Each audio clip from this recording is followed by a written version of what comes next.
네, 우리 찬송 그죠?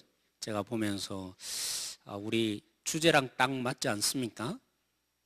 함께 지어져 가자는 그죠? 우리 함께 지어져 갑시다. 네, 이 주제와 맞는 찬양을 너무 잘 골라주신 것 같아요. 네, 감사하게 생각합니다. 제가 한번 질문하고 싶습니다. 여러분, 제가 남성적인 성향이 강합니까? 여성적인 성향이 강한 것 같습니까? 남성적인 것 같아요? 여성적인 성향도 많은 것 같아요? 여러분 어떻게 보십니까? 어떤 것 같아요? 말씀들을 안 하시네. 제가 볼 때는 이렇게 뭐 남자다 여자 뭐 따로 그죠? 탁 이렇게 뚜렷이 차이 있다 뭐 이렇게 말할 수는 없지만 아무래도 좀 여성적인 성향이 제게 우리 문선수 군사님 절대로 아니라고 하시는데 제가 조금 여성적인 성향이 좀 많이 있습니다. 네, 제 얼굴이 붉어지네 갑자기 이 질문을 괜히 했어 그죠? 그런데다가 좀 이렇게 나이가 점점 들어서 그런지 모르지만 여러분 앞 죄송합니다. 나이가 조금 들어가다 보니까 이 감성적인 성향이 저 속에 이렇게 뚜렷이 나타나기 시작하는 것 같아요. 예전에는 너무나 이렇게 이성적이어서 뭐 하늘을 보고 그죠? 너무 아름답다. 도저히 저는 그게 납득이 안 갔어요. 하늘이 아무리 우러러다 봐도 너무 멋있다 내 마음속에 이런 감동이 안 왔는데 요즘에는 하늘을 보면 그렇게 멋있고 이렇게 강을 보면 그죠? 아름다워 보이고 이 감성이 제 속에 이렇게 나타나는 여성적인 부분도 나타나는 데다가 감성이 자꾸 자극돼서 그래서 제가 눈물을 종종 흘리는 거 결코 아닙니다. 무엇보다 제가 눈물을 언제 가장 많이 흘리게 됐냐면 언제 제가 가장 눈물을 흘리게 되는 것 같습니까? 설교하다가 기도하다가 가끔 보면요 우리 성도님들이 찬양을 할 때 이렇게 손을 드시는 분들도 있고 또 정말 이렇게 보이잖아요. 하나님을 향해서 이렇게 바라보는 모습이 제 속에 보일 때가 있습니다. 그러면 제 가슴 속에 뭐 울컥하는 마음이 들어요. 왜요? 목회자다 보니까. 여러분 사랑하는 성도 여러분, 목회자가 언제 제일 행복할까요? 언제 제가 제일 행복하겠습니까?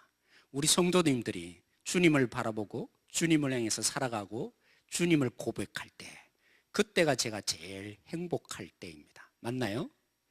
목회자는 참 그렇습니다. 다른 데 행복이 있는 게 아니라 성도님 한 분 한 분들이 주를 위해서 살아가고 주님의 모습으로 바뀌어가는 그 모습을 볼 때 정말 목회자는 행복한 것입니다. 바울도 마찬가지 아니겠습니까? 바울도 선교사인데 이 바울이 한 번은 사도행전에 보면 그런 고백을 합니다. 내가 다시는 너희 유대인들을 위해서 사역하나 봐라. 복음을 전하는데 유대인들을 바울은 누구를 향해서 부르심을 받았죠? 유대인들이 아니라 이방인을 향해서 부르심을 받은 사도입니다. 그럼에도 불구하고 종종 유대인들 자기 백성들을 생각하면서 복음을 전했을까요? 안 전했을까요? 전화했던 것입니다.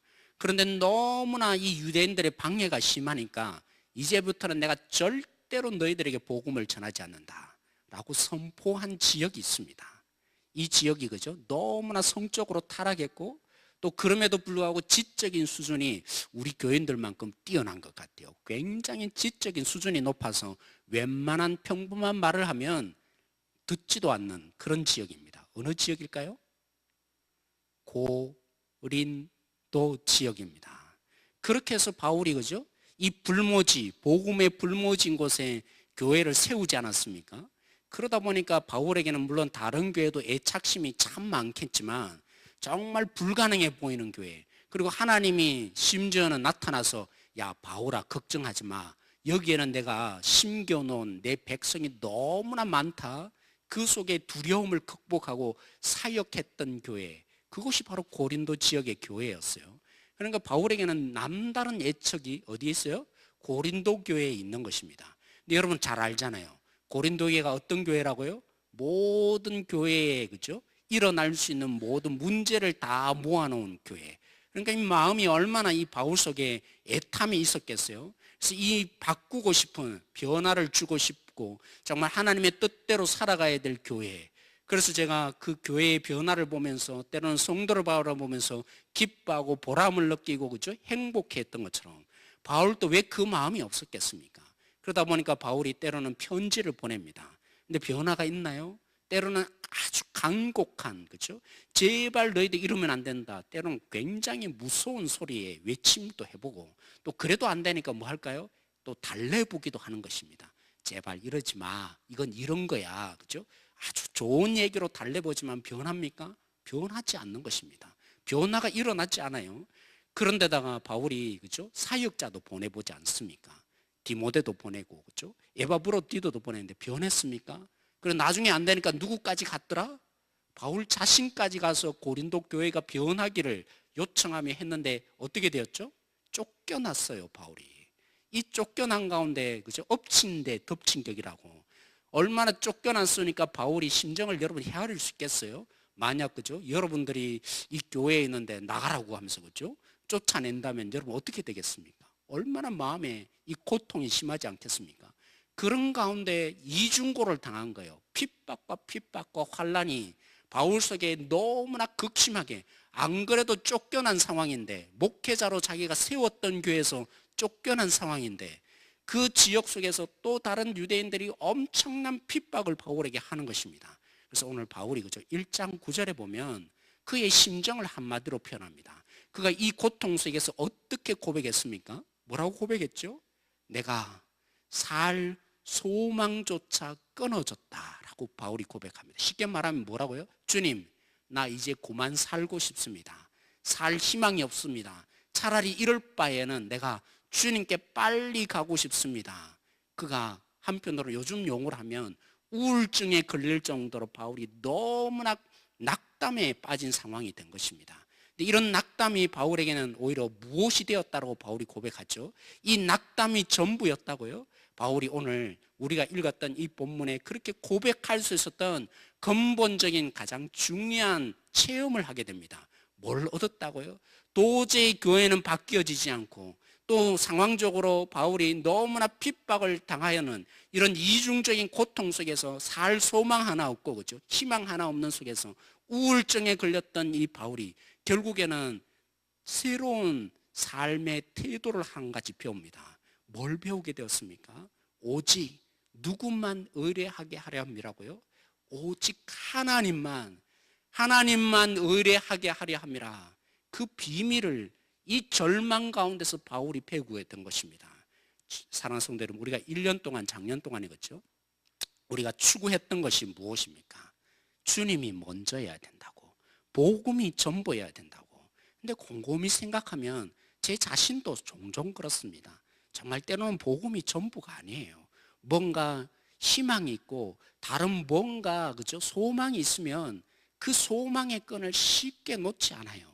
하나님이 전부인 게 아니라 그게 나의 소망이고 그게 기대가 되어서 하나님을 전적으로 바라보지 못하는 때가 종종 있는 것을 봅니다. 조금 전에도 어떤 분이 저에게 얘기를 하나 끄집어내서 말씀해 주셨어요. 그 얘기를 듣는데 제 마음속에 참 얼마나 절망스럽고 또 한편으로는 안타까움, 그것만이 제게 전부로 다가오지 않더라고요.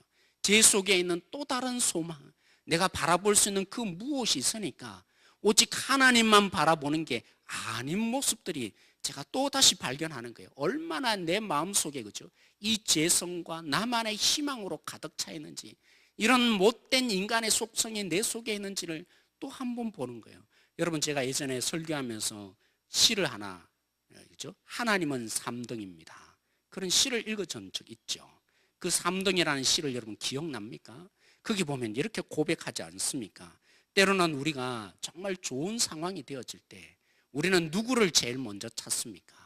첫째는 내가 할 일을 해보고, 그 다음에 다른 부분의 상황을 찾고, 그래도 안 되면 마지막으로 누굴 찾는다고요? 하나님을 찾는다고. 그리고 때로는 우리가 위로를 받을 때 누구를 찾습니까? 먼저 하나님을 찾는 게 아니라 내 자신을 마음껏 해보고 그래도 안 되면 내가 위로받을 수 있는 다른 사람을 찾아본다는 것입니다. 그래서 마지막으로 안 되면 누굴 찾는다고요? 하나님을 찾는다고요. 이게 정말 어쩌면 우리의 이 인간의 마음속에 녹아있는 그런 마음이 아닐까 생각이 돼요. 바울도 그런 마음이 나름대로 있었겠죠. 근데 이 절망 가운데 결국에는 깨달은 것이 무엇입니까? 어디 하나 소망이 없는 가운데 바울이 진실로 깨달은 것이 무엇입니까? 오직 누구만 의지하게 하렴이라고요. 누구만 신뢰하게 하렴이라고요. 오직 하나님만 신뢰하게 하려 함이라. 그 속에 능력을 제대로 이제 바울이 얻게 된 것입니다. 사랑하는 성도 여러분, 제가 예전에 그죠? 대학부 시절에 후배를 이렇게 성경 공부를 시킨 적이 있습니다. 때로는 성경 공부를 잘 따라오는 친구도 있는 반면에 후배 가운데 때로는 성경 공부를 그죠? 잘 안 따라오는 친구가 있어요. 그래서 제가 날마다 성경 공부를 하자면 어쩌다 한 번 오다가 그 시간에 안 맞춰 오는 거예요. 펑크를 낼 때가 참 많이 있었어요. 그런 가운데 너무나 이 마음에 그죠? 부담감을 느끼고 자꾸 빠지니까 한 번은 우산을 쓰고 비 오는데 교회 안에서 이렇게 기다리고 있는데 1시간을 기다려도 애가 안 와요. 그러면서 제가 얼마나 오죽했으면 그죠? 탕자를 기다리는 아버지의 마음이 그때 조금 헤아릴 수 있겠더라고요. 그 정도로 저에게 실망감을 주고 얘는 변하지 않을 사람이다. 그래서 결국에는 제가 신대원을 갔죠. 그리고 2년이 딱 지났는데 3학년이 돼서 딱 그죠? 신대원에 들어갔는데 누가 와 있었을까요? 절대로 쟤는 안 된다. 제자 훈련을 해도 변하지 않을 것 같은 걔가 어디 와 있는 거예요? 신대원에 2년 후에 들어와 있는 거예요. 그때서가 제가 깨달았어요. 사람의 변화, 사람이 일으킬 수 있는 것이 아니라고. 아무리 성경 공부로 가르쳐 주려고 해도 사람이 노력해서 얻어지는 게 아니라고. 사람의 변화를 누가 일으킵니까? 하나님이 일으키는 걸 제가 철저히 경험했어요. 바울이 바로 이런 것입니다. 교회를 바라보면서 변화가 있기를 끊임없이 그가 얼마나 마음속에 고통이 있었겠습니까? 그런 가운데 애쓰고 노력하고 모든 그죠? 조처를 다 취해봤지만 고린도교회가 변하지 않는 것입니다. 오히려 바울이 쫓겨나기까지 했잖아요. 그런 가운데 핍박까지 바울이 당했잖아요. 그런데 나중에 그 절망 가운데 소식을 접하게 된 것입니다. 고린도 교회가 변하게 되었다. 뭐 때문에요? 바울의 노력으로 가능했던 것이 아니라 하나님이 일해준 것을 보게 된 것입니다. 하나님이 그들 속에 한 마음 한 마음을 바꾸어 놓는 그 놀라운 역사를 일으키는 것을 바울이 경험하게 된 것이죠. 그 속에서 바울이 깨달음을 얻게 된 것입니다. 그렇구나. 우리의 인생의 진정한 소망은 하나님밖에 없구나. 하나님이 일하시면 바뀌어지는 거구나. 바울이 그래서 오늘 이 본문에 자기의 삶을 다시 해석을 해주는 것입니다. 여러분, 바울이 그죠? 여러 번 이 고린도 교회에 가기를 원했어요. 내가 갈 거다. 내가 다시 너희들에게 갈 거다. 근데 갈 수 있었나요? 못 갑니다. 그래서 고린도 성도들이 바울이 오지 않는 이 부분을 보면서 나름대로 또 비판을 하는 거죠. 거짓 선생들이 있었던 거예요. 바울을 보라고. 바울은 거짓말장이라고. 바울은 절대로 말하는 대로 제대로 지키지 않는 사람이라고. 그래서 바울이 얘기를 해주는 것입니다. 자기의 이 경험 속에서 하나님이 계획한 거 어떻게 해요?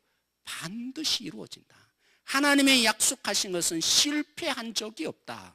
내가 그걸 경험하고 내가 말하는데, 내가 가겠다라고 말한 것은 내 자신의 인간적인 생각이었다면, 내 계획 속에서 나온 것이라면 이것은 반드시 이루어질 수도 있는 것이 아니라 안 될 수도 있다. 아니어도 될 수 있지만 내가 말하고 가겠다라고 말한 것은 내 뜻이 아니었고 내가 기도하는 가운데 하나님이 주신 마음이었고 하나님의 계획인 것을 내가 알았기에 편지를 보내면서 반드시 간다고 한 거다. 그래서 지금 볼 때는 아무런 변화가 없고 내가 가지 못할 것처럼 이 환경에 되어 있지만, 그렇지만 하나님의 계획이기 때문에 뭐라고요? 반드시 가게 될 것이다. 반드시 이루어지고 말 것이다. 그렇기 때문에 여러분들이 취해야 될 자세가 뭔지 아느냐? 하나님이 예라고 말했으면 너희들이 예라고 대답하는 것이 너에게 진짜 유익인 것이다. 지금의 환경과 상황을 보고 이거는 안 될 거야 라고 판단하는 것이 아니라 하나님이 반드시 계획한 일이라면 너희들이 뭐라고 해야 된다고요? 아멘, 예라고 고백하는 것이 진짜 너희들을 위한 복된 길이 될 것이다. 그래서 오늘 바울이 17절 18절에 그 얘기를 하고 있는 것입니다. 사랑하는 성도 여러분, 우리는 어떻습니까? 우리의 상황 속에 오늘 우리가 붙들고 기도해야 될 가장 중요한 핵심이 바로 여기에 있습니다. 우리가 우리의 이 상황과 현실과 상황을 보면 때로는 우리가 계획한 대로 되는 일도 있지만 안 되는 일도 있을 것입니다. 그렇죠? 때로는 우리가 살아보면 그렇지 않습니까? 내가 이렇게 노력하면 될 것 같았는데 때로는 안 되는 일을 종종 발견해서 우리의 인생은 늘 예가 아니라 때로는 아니요가 될 때도 종종 있는 것입니다. 그렇지만 우리가 우리의 인생 가운데 절대적인 예가 될 수 있는 그러한 인생이 되어야 되지 않겠습니까? 그 비결은 어디에 있습니까? 바로 하나님의 계획을 붙잡는 것입니다. 하나님의 인도하심을 붙잡는 것입니다. 하나님이 말씀하셔서 이루겠다고 성취하겠다고 한 그 일은 반드시 될까요? 안 될까요? 반드시 이루어지고야 말 것입니다. 그러기에 오늘 우리는 기도하면서 하나님의 약속을 붙잡아야 합니다. 하나님의 계획을 붙잡아야 됩니다. 왜요? 하나님이 말씀하셨으니까 우리 가운데 뭐 하는 것이 유익입니까? 그렇죠, 하나님. 그래요, 하나님. 예가 될 것이 분명히 맞기에 제가 아멘입니다, 예라고 고백하며 나갑니다. 그러면 그 모든 약속이 나의 것으로 성취될까요? 안 될까요? 반드시 이루어지고야 말 것입니다. 오늘 우리가 붙잡으십시다. 우리 가운데 실패가 많이 있을지라도 주님의 복음은 절대로 실패하지 않습니다. 이 약속을 붙잡아야 할 것입니다. 주님의 복음은 반드시 승리하고야 말 것입니다. 때로는 우리의 말씀이 들려지지 않을 수도 있고 복음을 전하는데 한 사람이 우리 이웃과 친척이 받아들이지 않을 수는 있지만 주님의 복음은 반드시 승리하십니다. 주님은 반드시 그 복음 속에 생명의 능력이 승리하고 있음을 보여주고야 말 것입니다. 그래서 오늘 우리가 붙잡아야 될 것이 있다면 반드시 그 복음을 붙잡고 생명의 능력 되시는 그 복음을 붙잡는 자가 되어야 될 것입니다. 때로는 교회가 그럴 수 있습니다. 우리의 현상을 보면 또 다른 교회를 보면 또 주일학교를 보면 그죠? 주일학교 아니죠. 교회 학교를 보면 한치도 변하지 않는 것처럼 연약해지고 시간이 가면 갈수록 그죠? 교회 통계가 나왔어요. 여러분 10년 동안 교회 통계를 보면 지금이 가장 쇠퇴하고 있어요. 숫자적으로 교인의 숫자가 그죠? 교인의 숫자만 따졌으니까 진짜 성도가 아니라 그냥 통계로 내놓은 그 통계도 정확하겠습니까? 정확하지도 않는 통계임에도 불구하고 이 합동 측 교회가 그죠? 가장 많이 쇠퇴하고 있어요. 비록 성도의 숫자는 줄어들고 그리고 심지어는 믿는 자들의 숫자는 줄어드는 교회가 되어질지는 모르지만 하나님의 나라는 실패할까요? 하나님의 나라는 낙마하고 좌절하고 죽음이 올까요? 절대로 그렇지 않습니다. 교회가 지금 상황 속에 어려워지고 점점 가면 믿는 자의 숫자는 줄어들지는 모르지만 하나님의 나라는 승리하고야 말까요? 실패할까요? 하나님이 말씀하셨으니까 하나님이 약속하셨으니까 요한계시록에 말한 것처럼 어린 양의 피의 능력으로 우리 가운데 승리를 주실 분이 주님이시니까 반드시 그 하나님의 나라는 승리하고야 말 것입니다. 오늘 여기에 있는 상황과 오늘 우리가 바라보는 눈으로 확인되는 우리의 현실이 중요한 것이 아니라 그래서 진짜 중요한 것이 무엇이겠습니까? 하나님의 계획이 무엇인지를 볼 수 있어야 합니다. 하나님의 약속이 무엇인지를 확인할 수 있어야 합니다. 특별히 나를 향해서 우리 한 사람 한 사람 향해서 오늘 이 시대 가운데 하나님의 약속이 무엇인지를 놓고 우리가 기도해 갈 때 그 속에 하나님의 응답이 있을 것입니다. 그리고 그 응답을 놓고 기도하는 우리 속에 그 약속이 성취될까요? 안 될까요? 반드시 성취될 줄로 믿습니다. 그래서 오늘 그 약속을 부여잡고 우리 함께 기도하십시다. 오늘 이 땅 가운데 이사야가 말한 것처럼 그렇죠? 나무가 베어지고 상수리 나무가 베어지고 그래서 열매 하나 없는 세상이 된다 할지라도 그 속에서 삭이 나고 그 속에서 10분의 1이 남는다 할지라도 주님의 남은 자를 주겠다고 주님이 약속하셨어요. 우리 교회가 그 주님의 남은 자가 되어지기를 원합니다. 우리 성도들이 정말 이 마지막 시대에 남겨놓은 거룩한 신부로 설 수 있는 주님의 약속을 받는 자녀들이 되어지기를 함께 부르짖어 보십시다. 그 약속을 부여잡고 비록 모든 것이 보이지 않는다 할지라도 주님은 주님의 남은 자를 위해서 반드시 지금도 일하고 역사하고 계십니다. 그 약속을 부여잡고 오늘 있는 우리 성도 한 분 한 분들이 오늘 부르짖는 우리를 통해서 이들 속에 남은 자가 되게 하여 주십시오. 부르짖는 성도들이 되어지는 우리 교회 행복한 교회 되어지기를 소망합니다. 기도하겠습니다. 하나님, 반드시 예가 되는 하나님의 약속을 오늘 우리에게 깨닫게 하여 주십시오. 새벽이 반드시 오듯이 복음만은 반드시 승리하게 될 줄로 믿고 두려워하지 않게 하여 주십시오. 남은 자가 우리가 되게 하여 주십시오. 하나님만 의뢰하는 거룩한 신부가 되게 하여 주십시오. 오늘 기도하는 우리에게 말씀을 순종하여 예가 터져 나오는 모든 성도 한 분 한 분이 되게 하여 주십시오. 절망이 아니라 오직 주님만 의뢰하게 합니다. 오직 주님만 바라보게 하려 합니다.